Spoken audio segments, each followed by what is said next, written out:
Hola, para los que no me conocen, soy la licenciada Alejandra Vega. Hoy está conmigo, me acompaña la licenciada Cintia Palomo.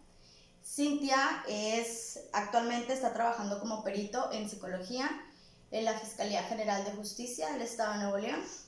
Hoy vamos a hablar, Cintia, sobre un tema que es un tema muy importante, es un tema muy fuerte, pero de suma importancia que podamos conocerlo. Y el tema es sobre el abuso infantil. Cintia, sobre el abuso infantil, ¿cómo podemos identificar o qué señales un niño o un adolescente presenta para poder detectar si es víctima o no de abuso? Muy bien, mucho gusto. Yo quiero platicarles acerca del tema, un poquito del tema. Es un tema bastante amplio que nos puede llevar mucho tiempo, pero vamos a tratar de sintetizar la información, la más relevante. Nada más quiero poner en claro que hay que tener una evaluación completa.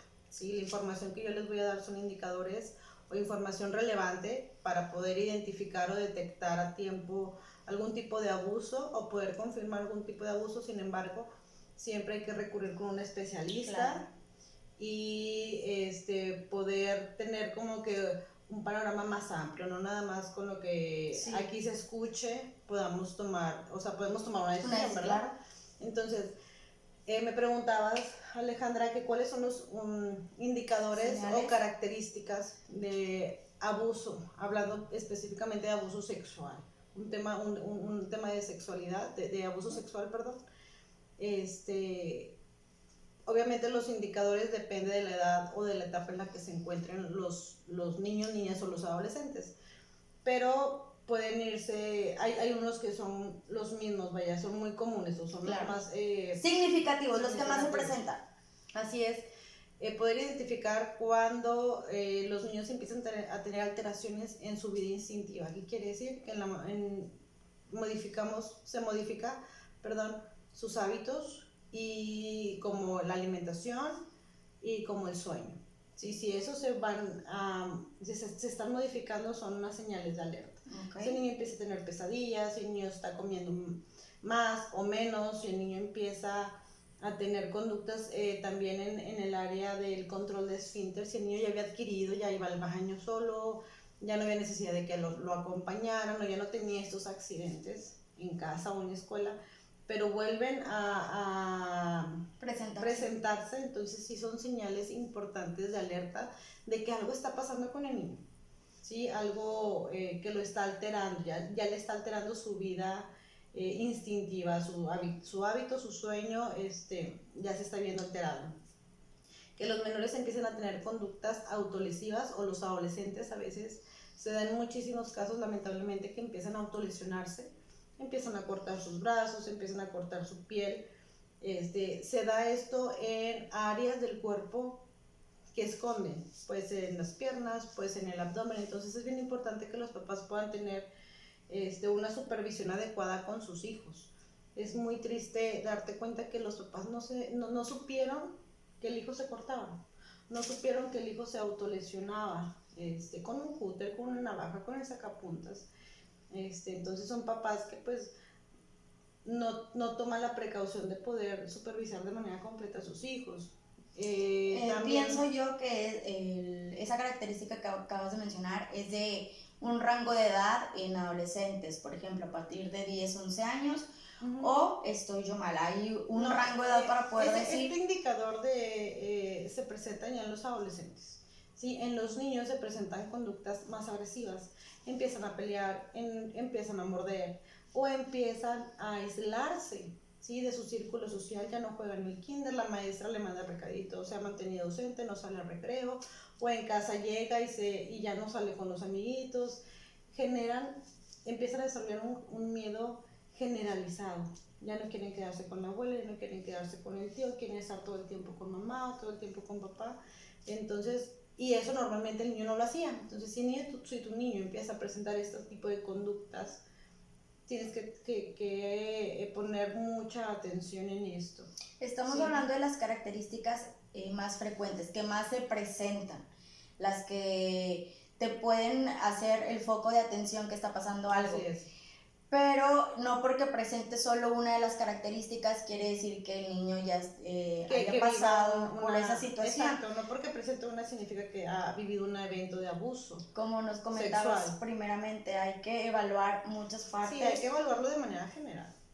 Evaluar de manera general, es bien importante que los papás tengan una buena comunicación con sus hijos, puedan identificar con quién están conviviendo, ¿sí? Con qué amistades, si van y se quedan dentro de la casa del amiguito, porque a veces los padres brindan tanta confianza al vecino de toda la vida, o al vecino que se convirtió en compadre, o a la vecina, o a estas personas que están en el círculo social, al abuelo, al tío, al primo. O sea, no podemos exentar a nadie, ¿sí?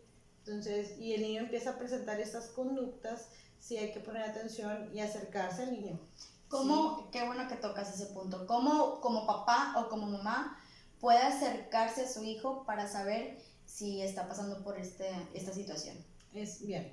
No podemos llegar y decirle al niño, oye, alguien te está lastimando, o sea, no de manera tan directa, ¿sí? ¿Por qué? Porque al niño le genera angustia, le genera culpa, le genera vergüenza, entonces muchas veces lo mantienen en secreto, el abuso por mucho tiempo.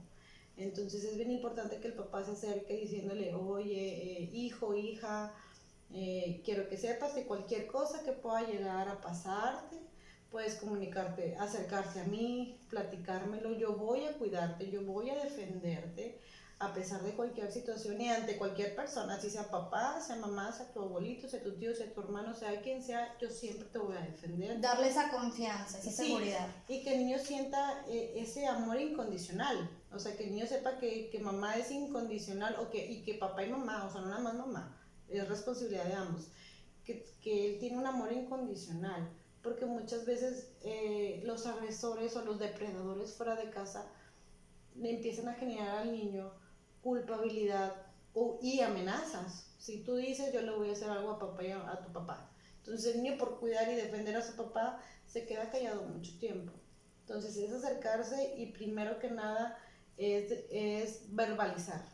Mi amor hacia ti es incondicional y pase lo que pase, siempre voy a estar contigo. Después de eso es decirle, nadie puede tocar tu cuerpo, tienes que proteger tu cuerpo, proteger tu piel, nadie puede, tienen derecho de transgredirte, ni de decirte, ni de hacerte cosas que te hagan sentir incómodo. ¿Sí me explico? Nadie puede tocar tus áreas íntimas, nadie puede quitarte la ropa, nadie puede darte besos si tú no quieres, ni en el cachete, ni en ninguna parte del cuerpo, ¿sí? Entonces, dejándole esos límites claros a tus hijos, hay menor probabilidad de que ellos oculten algo y de que ellos no sepan qué hacer en ciertas situaciones. Obviamente los niños, pues a veces, o sea, no a veces, o sea, los niños no tienen la capacidad para poderse defender porque su estado su etapa de desarrollo no está a la altura para poderse sustraer o anticiparse. Las herramientas necesarias para poder enfrentarlo de una manera adecuada. Hablamos específicamente ahorita de la situación en casa, pero en la escuela, cuando un maestro logra también identificar alguna de estas señales, que está viendo alguna conducta recurrente que el niño no presentaba, no era ese tipo de niños que hacían alguna conducta en específica, entonces ahora para el área de la escuela, ¿cómo como maestro puedo yo acercarme si ya detecté una de estas características en el niño? Ok, es importante que los maestros conocen a sus alumnos, ¿sí? Ahorita el maestro está al cargo de 30, 40 alumnos, pero aún así conoce las características y la personalidad de cada uno de los niños. Entonces, si tu alumno empieza a aislarse, empieza a tener conductas inclusive agresivas hacia ti, hacia la autoridad, esas son señales de alerta, ¿sí? Es bien importante que el maestro se acerque, tiene una gran área de oportunidad y de facilidad para poder hablar de muchos temas con los alumnos, y muchos de los niños es donde pues más pasan tiempo, ¿sí? O sea, en la escuela pasan la mitad de su día, porque la otra mitad está haciendo tareas y la otra mitad está dormida, ¿sí me explico? Entonces pasan mucho tiempo en la escuela. Los maestros tienen que desarrollar la sensibilidad de poderse acercar al alumno y de la misma forma que un papá, o sea, yo soy tu maestro, yo estoy aquí para apoyarlos, para cuidarlos. Si en algún momento pasa algo en casa, si en algún momento pasa algo en la escuela que los haga sentir incómodos, pueden venir a decirme, yo voy a buscar la manera de poderlos ayudar y apoyar para que no se vuelvan a sentir incómodos ni se vuelvan a sentir con un temor de algo que les haya pasado.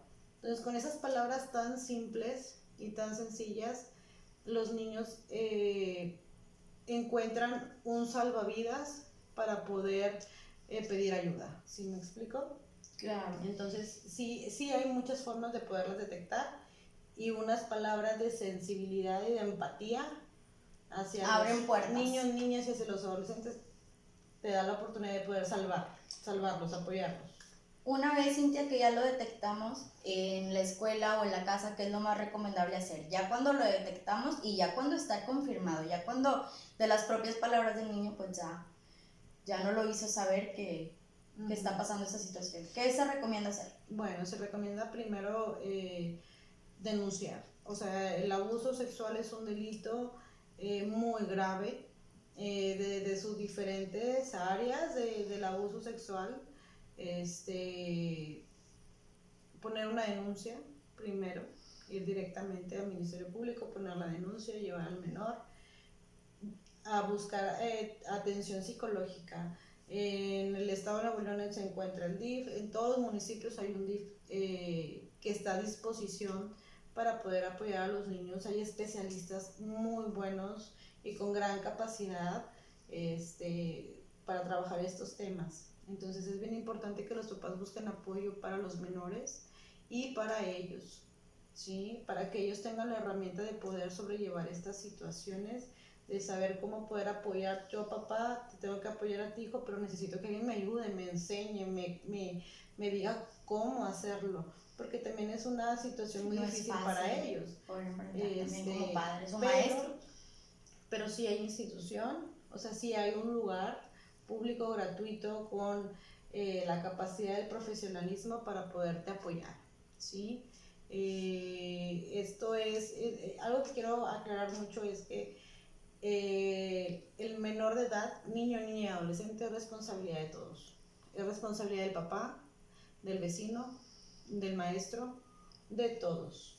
¿Sí? Si un niño vive violencia, ya sea violencia familiar o algún tipo de abuso sexual, no es responsabilidad del papá y eso se queda en casa, no. Exactamente. Si tú, psicóloga, si tú, maestro, si tu vecino lo sabes, lo tienes que reportar, ¿sí? Esto ya no es un tema que se queda dentro de las puertas de casa. Sí, dejar que el maestro que siempre está con él se haga cargo, no, si ya lo detectamos y lo sabemos, aunque no seamos familiares directos, pues hay que actuar. Y hay que denunciar, ¿sí? Está números anónimos o ir directamente a la institución y es denunciar esta situación que está vulnerando al niño y a la niña y al adolescente. ¿Y qué nos recomienda, Cintia? ¿Qué puedes darnos de recomendaciones en general? Pues para poder actuar, para poder acercarnos. Yo creo que el ser papá, no nacemos siendo papás y es una tarea que se tiene que desarrollar constantemente, ¿sí? No es el mismo el papá de un niño de 6 meses al papá de un adolescente. Así como crece tu hijo, tenemos que crecer nosotros como papás y capacitarnos. Existen talleres de habilidades parentales que yo recomiendo muchísimo y que enriquecen mucho la dinámica familiar. Ir a terapia psicológica, o sea, es necesario, no es un lujo. Ir a terapia psicológica no es un lujo y no es porque estemos locos o no es porque estemos mal, ¿sí? Ir a terapia psicológica es una necesidad, así como ir a ponerte las vacunas, ¿sí? Necesitamos a profesionales que nos enseñen qué palabras usar, ¿sí? A veces educamos como nos educaron y pues no es la mejor manera, nuestros padres hicieron lo mejor que pudieron, pero nosotros tenemos la responsabilidad de hacerlo aún mejor. ¿Sí? Entonces tenemos en nuestras manos la vida de pequeños y tenemos la responsabilidad de darles una buena calidad de vida. ¿Sí? Entonces yo recomiendo que los papás se acerquen a las instituciones que les puedan brindar estos apoyos, al DIF, a consultas privadas o consultas gratuitas, vaya, para importante poder... eso, es importante que sepan que también pueden acercarse a alguna de estas, son gratuitas, entonces el servicio lo vas a poder tener. Así es. Y vas a poder tener la atención igual que en un lugar privado.